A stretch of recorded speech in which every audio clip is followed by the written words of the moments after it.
On avait une situation très désordonnée, très hétérogène, pour utiliser un mot technocratique, avec dans certaines communes, le transport scolaire était offert, ne coûtait pas, et dans d'autres communes, ça pouvait aller jusqu'à 170 €, voire de 220 € dans certains cas. On a comme objectif d'abord d'aller vers l'équité, puisqu'il y a une autorité organisatrice unique, que ce soit équitable pour l'ensemble des enfants de la métropole. Deuxièmement, de maintenir la recette. Aujourd'hui, ce qu'on retire de la tarification scolaire, c'était moins de 10% des 70 millions que ça coûte, mais on a besoin de les conserver.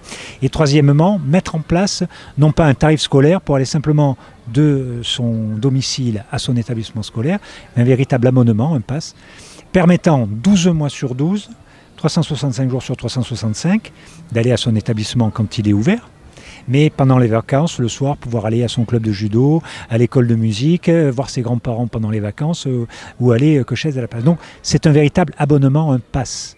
On va mettre 4 ans pour passer de la tarification actuelle à la tarification finale.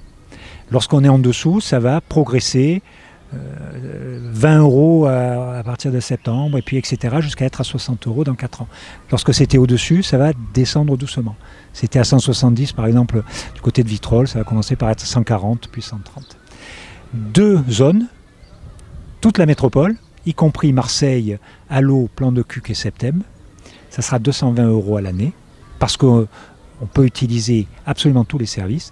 Et puis, pour la plupart des communes hors Marseille, on n'utilise pas le réseau dans Marseille Centre, et là ça sera à terme 60 €.